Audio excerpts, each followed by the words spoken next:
Going on, everyone? Thank you for coming to watch. So I've got an update for you guys on this pretty big hurricane that we've got forming across parts of the Gulf of Mexico. This is going to be impacting the western coastline of Florida as Major Hurricane Idalia. So Idalia just moved through western Cuba and has emerged off the coastline, now becoming a Category 1 hurricane with sustained winds of around 85 miles per hour. We have a minimum central pressure at around 976 millibars. So we do have a strengthening system that we're going to have to watch, but it is getting dangerously close to the western Florida coastline as it will make landfall sometime tomorrow morning. So we're going to give you all the details coming right up in this video. And so we take another look at the details on Idalia, and the storm is moving very quickly now. It's picked up the pace. It's now moving at around 14 miles an hour straight up northward. But this storm is going to enter a phase where it just continues to rapidly develop, which would basically mean that the storm is going to be developing very very quickly. So I would say maybe for most of you when you watch this video, this will probably be Category 2 Hurricane Idalia. So, at this point, it's an 85 mile an hour hurricane. I think this could definitely be an 100 mile an hour hurricane by 1:30 Eastern time today. So we're really gonna have to keep all eyes on Idalia. Franklin is out here. You can see it is kind of fairly close to the Carolina coastline. Some big swells are ongoing right now, but it is not supposed to harm anyone. It's just gonna be a fish storm. We've got sustained winds at around 130 miles an hour. It is a Category 4 hurricane at the moment. It's got a minimum central pressure at around 941 millibars. It's moving fairly quickly at around 12 miles an hour, and this is just going to do its own thing out in the Atlantic. Now, we also do have newly formed Tropical Depression 11, so we didn't really expect 11 to do, or we didn't really expect the tropical wave that formed 11 to do much, but sooner than later, it formed Tropical Depression 11, which is a borderline tropical depression, tropical storm. It'll probably be a tropical storm once you watch this video. It is a 35 mile an hour tropical depression. It's moving very, very slowly at only 2 miles an hour. But yeah, this 11's probably just going to move into those really warm waters. It might you might kind of do a waltz with Franklin out here, but I think that it's gonna have a little bit more time to develop. But once it gets too close to Franklin, it's just gonna hit a brick wall and it's going to try and curve away from Franklin. So we'll obviously watch 11, but I don't think it's going to harm anybody in its path. And then behind all of this, in our main development region, we have yet another tropical wave that we've been watching. This is our disturbance, our second disturbance. We have this is actually, I don't know, yeah, this isn't Invest 93L yet, but we do have a 50% chance of tropical development throughout the next 7 days for this tropical wave. It is now moving through the Capo Verde Islands out here.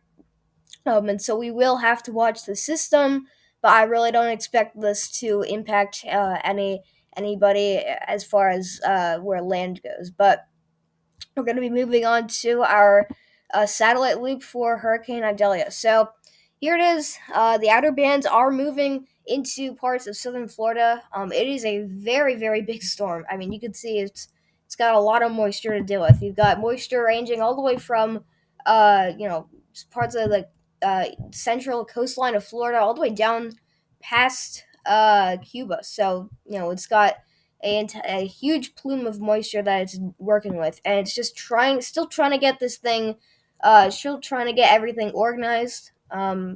And when you see that, that's when we see this thing become a stronger hurricane. It is a hurricane right now. You can see that the center of circulation. It turns out this is actually forming an eye. You can see on the last frame here, you can see right there, you get an eye starting to form. So once you see that eye starting to form, that's when we could go up in the categories. We could get category 2 popping up here. Um, but yeah, the storm is moving northward at a pretty fast pace. So if it moves faster, it will have less time to develop, which would be the best case scenario. So it's like this will definitely make landfall as a hurricane. There's no doubt about that. But if this does move fast enough, we could have a landfalling only Category 1, Category 2 hurricane. But for now, it looks like we'll have a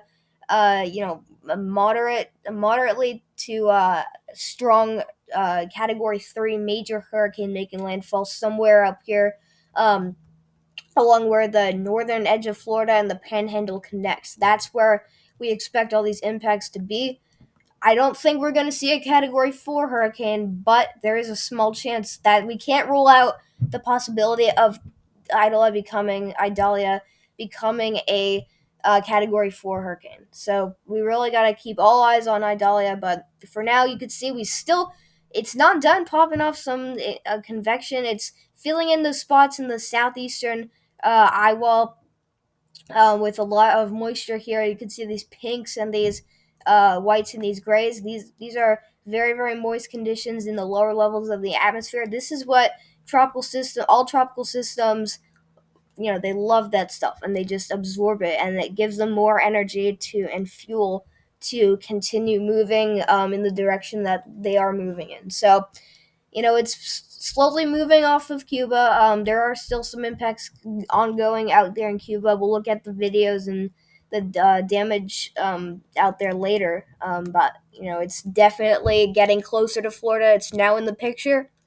But it's going to make landfall sooner than later. That's one thing that's for sure. So we're going to be looking at the cone of Idalia. So you can see there are still hurricane warnings up for parts of western Cuba, and this is where we are right now. It's an 85 mile an hour Category 1 hurricane, and all this information, even though this isn't the National Hurricane Site, all this information is based on the National Hurricane Center, so this is all correct information. But we do have tropical storm watches and warnings out for the Florida Keys, but this island out here, the farthest west island of these islands, there is a tropical storm warning just because those outer bands are reaching farther into this region out here. But Idalia will continue to pick up the pace, and we're forecasting the storm to become a 105 mile an hour Category 2 hurricane as soon as 8 p.m. Tonight. I think this could be this strong as soon as maybe 5 p.m. around dinner time tonight. So we really got to watch how quickly Idalia is going to develop, but it continues moving closer and closer to Florida. This is where we get landfall around 8 a.m. on Wednesday. It's a Category 3 major hurricane, 125 mile an hour sustained winds. It's in this like intercoastal regions, this area of Florida that's kind of tucked in, that connects the Panhandle of Florida and the northern edge of Florida. This is where it's going to make landfall. There are hurricane warnings already up for this entire area. I just want you to notice, if you don't know already, Tampa is not right. Tampa is not under a hurricane warning for now. I really do think that the hurricane warning is definitely going to spread inland a little bit. I think Tampa is definitely going to be under a hurricane warning sooner than later. I did make a prediction, though, that these areas up here farther northwest were going to be under a hurricane warning. At that point, they were under tropical storm warnings, but here you go. The hurricane warning has filled in those areas. A small area here is still under a tropical storm warning. Okay, we also do have a small hurricane watch in this pink here. This is just for those surrounding areas of this tropical storm warning that goes through Cape Coral, and then down closer to the Keys. Okay. And then we see Tallahassee. Tallahassee. I don't think you guys are under the hurricane warning. But for now, you guys are out of the cone. So it's interesting where we go from Tallahassee looking like they're gonna get big impacts. Which I'm not saying you're not gonna get big impacts if you're in Tallahassee. You're still going to see those hurricane force winds. You're still gonna get the flooding downpours, but you're just not gonna see the worst of the storm. But we have been seeing some ticks westward with the track here. So if this continues, we will see Tallahassee in the picture once again. Okay, and then Jacksonville. For now, you guys are in the cone, but I think you guys. There's a chance that you guys won't be in the cone. Maybe as of like 2 p.m. today. But so far, the storm is forecasted to move right through northern Florida. Still a Category 3 hurricane as it moves through southern Georgia. At this point, it's probably got winds at around 115, 120 miles an hour. But look at this. It quickly, I mean, it's very, very quickly, this dies right back down to a tropical storm. But it's still going to be a very, very strong tropical storm. You can see we've got tropical storm watches up for the Georgia and South Carolina coastline. Charleston, you guys are included in that tropical storm watch. Um, Jacksonville, you guys, I believe, are under a tropical storm warning for now. That also goes down to this area a little bit closer to Miami, a little bit farther south. Um, but yeah, it's forecasted to be a 65 mile an hour tropical storm by 8 p.m. Wednesday out here in southern Georgia. I'm telling you, there are going to be widespread power outages, not only across northern Florida, but into South Carolina and Georgia, because those winds are certainly going to be strong enough to topple big trees. They are going to be knocking down power poles, those trees. Um, but yeah, I really do think that if you're in southwestern Georgia, if you're in southeastern Georgia, you got to be ready. So what I want you guys to do is put your city or town name in the comments, and I will give you a full description of your impacts. So I just want to make sure every single one of you are ready for the system. If you're not in the way of the system, don't bother. But if you are apparently in the way of the system, please feel free to just put in your town or city name, and I'll give you the full forecast for you guys in the comments. So we go back up to where the storm moves on, and it's now moving into North Carolina here about 8 a.m. Thursday.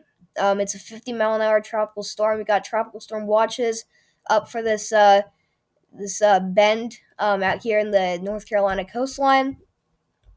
Moves off to sea. It's still a 50 mile an hour tropical storm, all the way up until about Sunday. So we're getting into Sunday. This is Sunday morning, and it's a 50 mile an hour tropical storm.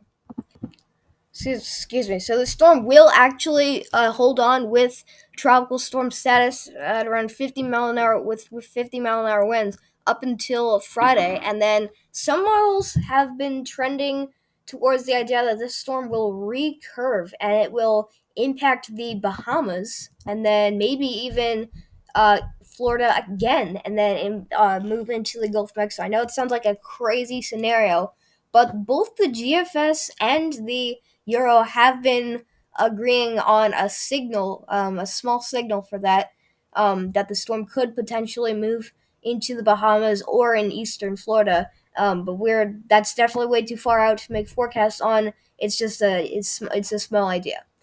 All right, next to the storm is Franklin. Franklin actually just strengthened a little bit. Now it's 130 mile an hour winds. It used to be a high end Category 4 with 150 mile an hour winds. So this very intense storm. So we're going to be moving on to our this would be the 5 or 6, I don't know, 7 panel of Idalia. I think we took care of most of this stuff already, so we're gonna actually move on to the next part of the update. We'll look at this first. This is our peak storm surge forecast map here.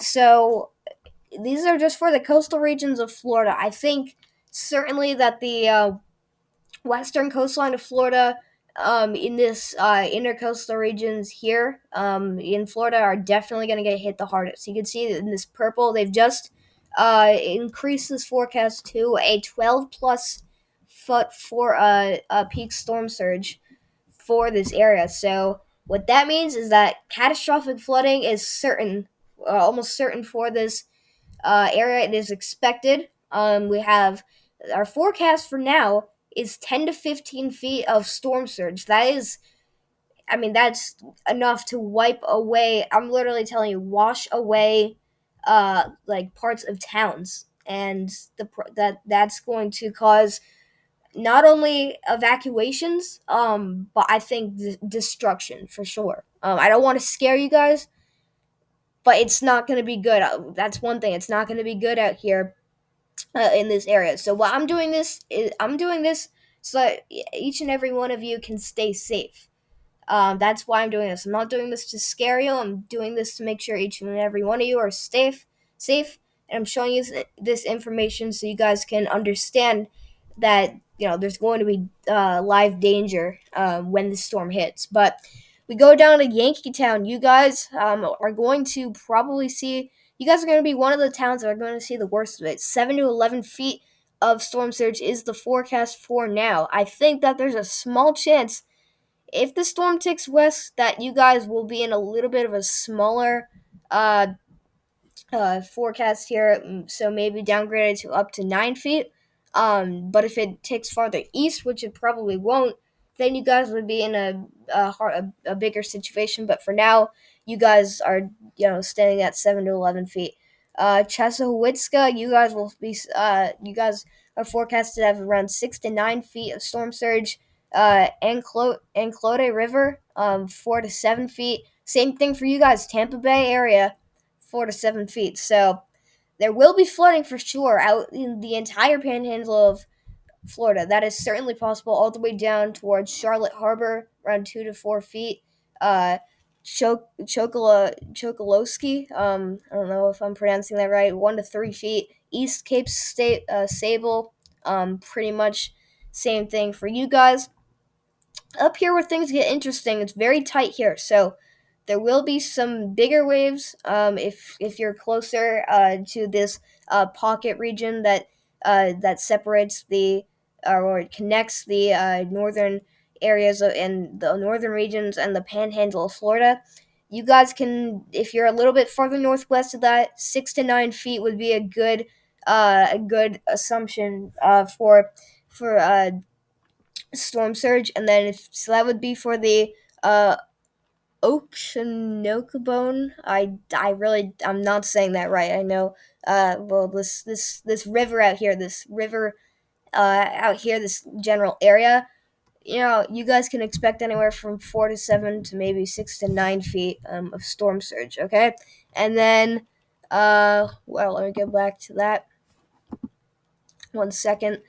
And then we go to I think this is Carabel. You guys can expect around 1 to 3 to maybe 3 to 5 feet of storm surge. So we go down to the Florida Keys. You got 1 to 2 feet of storm surge.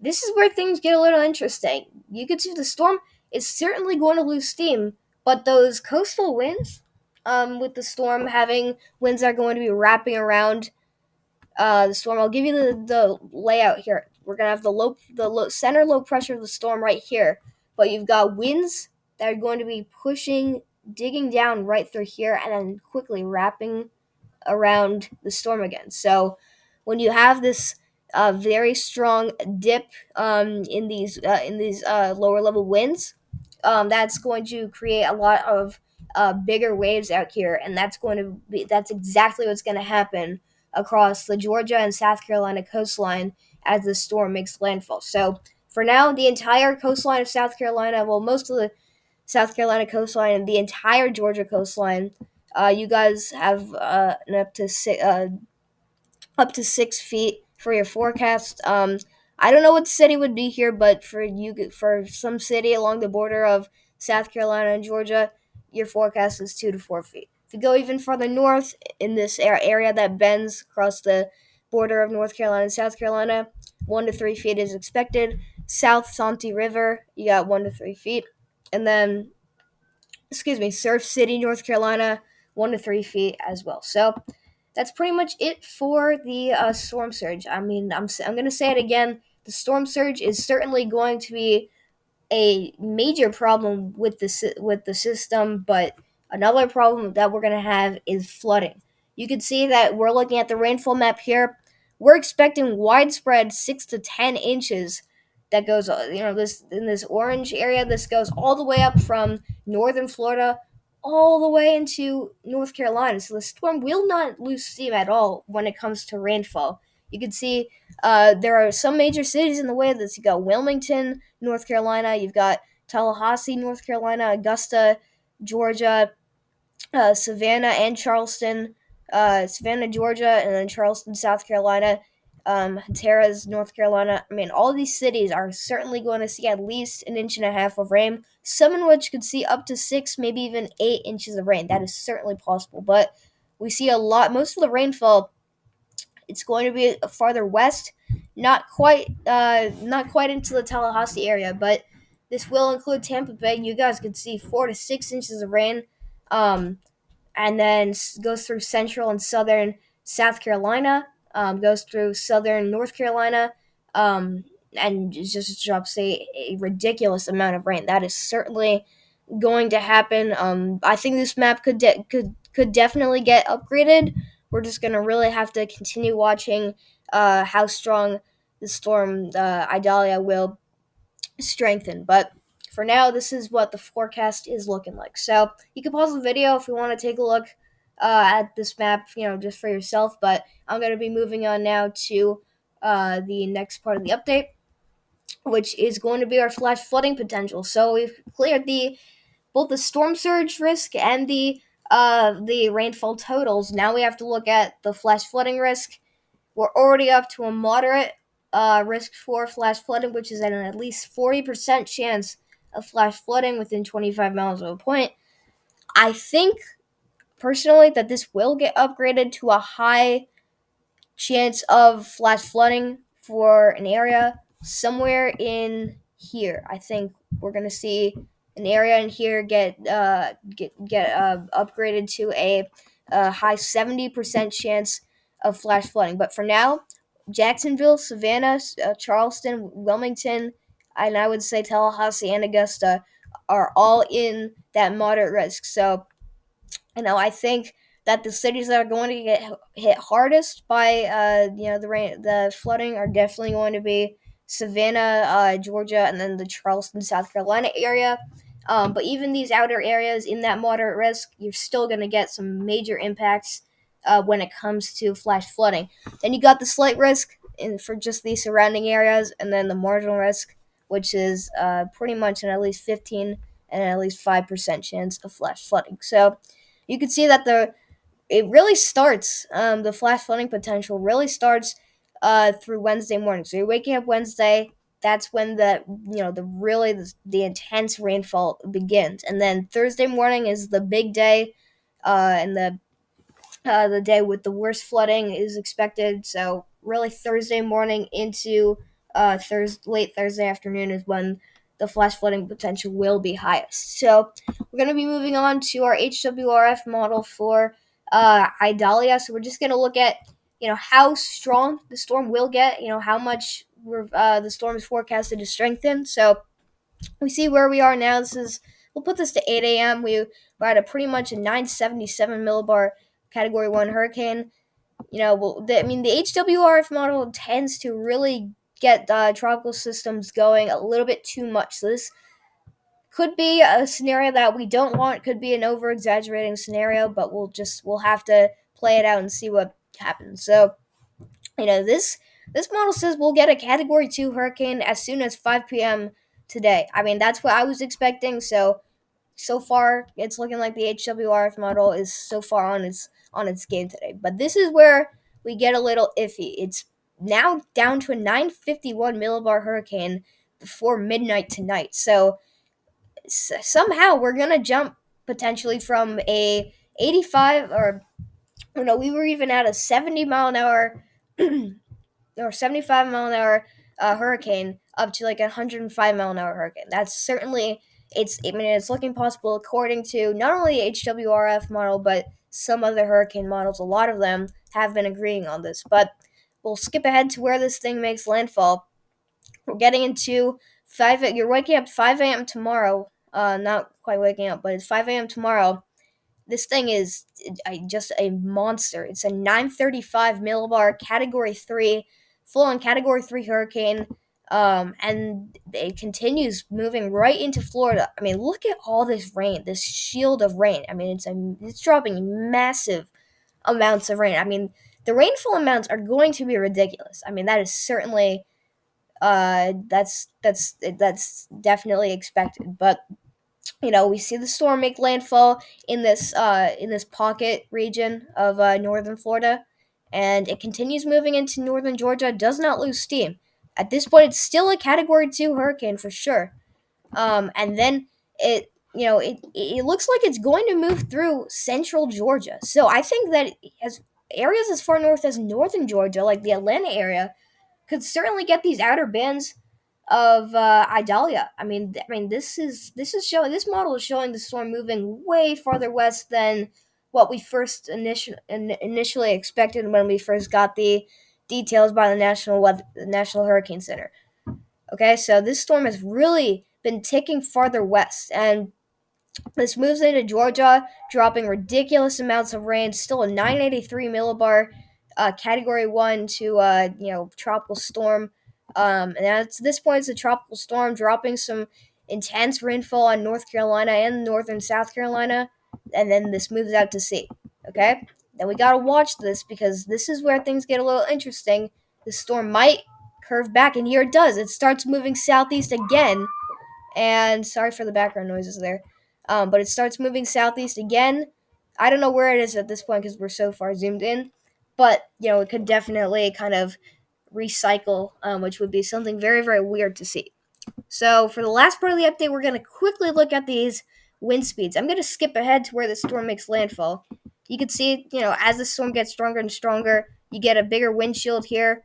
And then here you go. So this is right around landfall at 8. You're waking up 8 a.m. On the 30th. It's still, you got sustained winds at around breezy at around 30 miles an hour right here in northern Florida. You go down to the coastline, you've almost got winds over 100 miles an hour. You've got max winds, sustained winds. These are sustained winds at around 120 miles an hour. That is certainly a Category 3 hurricane. This storm moves into Georgia, still producing at around winds at around 80 miles an hour. This is where it kind of falls apart. But here you go. You get that dip in these circulating winds here. That's going to create a very, very strong offshore wind kind of area here, with now winds getting up to around 50 miles an hour. And then the storm moves off the coastline of North Carolina. Maybe a bump up here of winds. You could see winds at around 55 to 60 miles an hour, certainly with gusts up to 70. Is definitely possible for North Carolina, the coastal regions of North Carolina. It's like the Wilmington area. Um, and then also Myrtle Beach. I think that anybody that's near Myrtle Beach, South Carolina, so you guys are certainly going. I wouldn't be surprised if you're on Myrtle Beach, South Carolina. You look out your window and you're seeing some very, very large waves and very, very intense conditions because of those winds. That's certainly likely for the system. And then this is when it just kind of does its thing out in the Atlantic. So that's all I got for you guys. Thank you so much for coming to watch. I'll see you guys in the next video. So this is I'm probably going to have one more update on Idalia tonight. That'll probably be the last update I've got for you guys on Idalia. But for now, it's nothing much has changed. It's just looking like we're going to have a major hurricane make landfall in northwestern Florida. I think we're going to get some catastrophic impacts. We're going to see widespread power outages, but don't be scared. Be prepared. If you do get ordered to evacuate, please just make sure you are ready to evacuate the area. Just make sure you know where to go, okay? And don't freak out. Just make sure that you're ready for whatever is going to happen. So that's all I got for you guys. Thank you so much for coming to watch, and we'll see you guys in the next video.